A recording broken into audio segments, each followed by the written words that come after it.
Hi, this is Lena Shea, an Iowa mom, and I had a viewer ask me to show how to make Iowa goulash.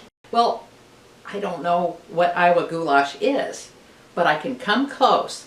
My mother-in-law, who was from South Dakota, made awesome goulash.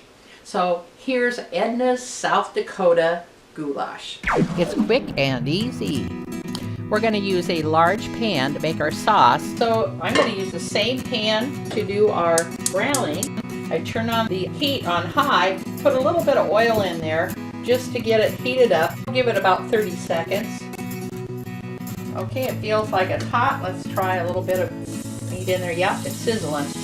Okay, we don't want to get it so hot that that starts to smoke, but we do want it nice and hot so this meat will sear or brown well.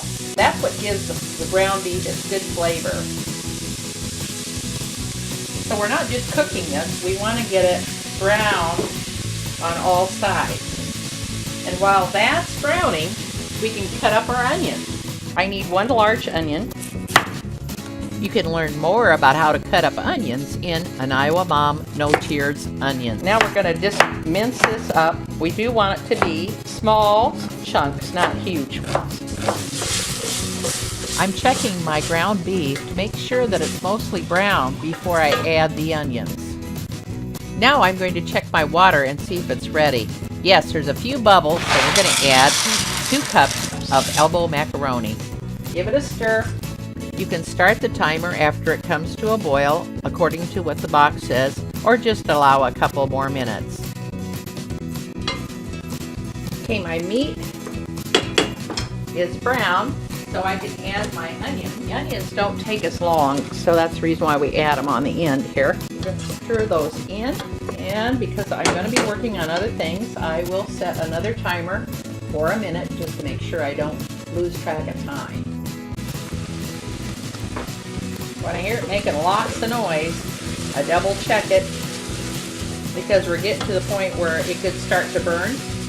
You can see that it's brown and that the onions don't have any of that white look to them anymore. They're translucent.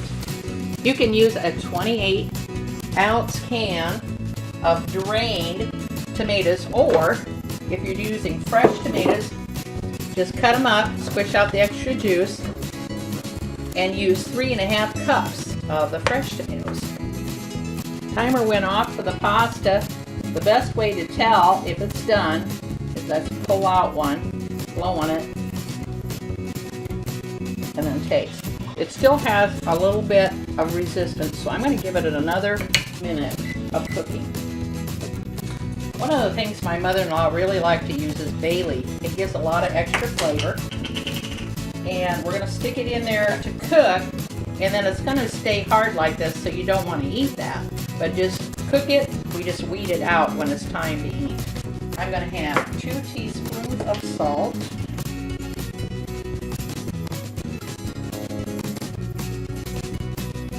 And 1 teaspoon of pepper.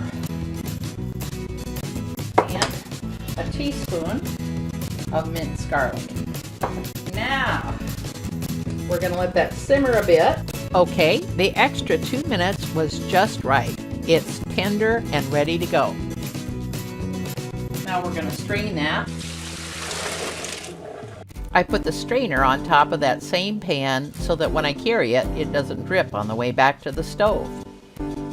Stir it in.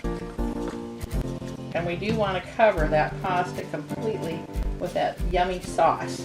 Then we can garnish with a little sour cream, and that adds to the flavor of the dish as well. Well, that was quick and easy. This is Lena Shea, an Iowa Mom.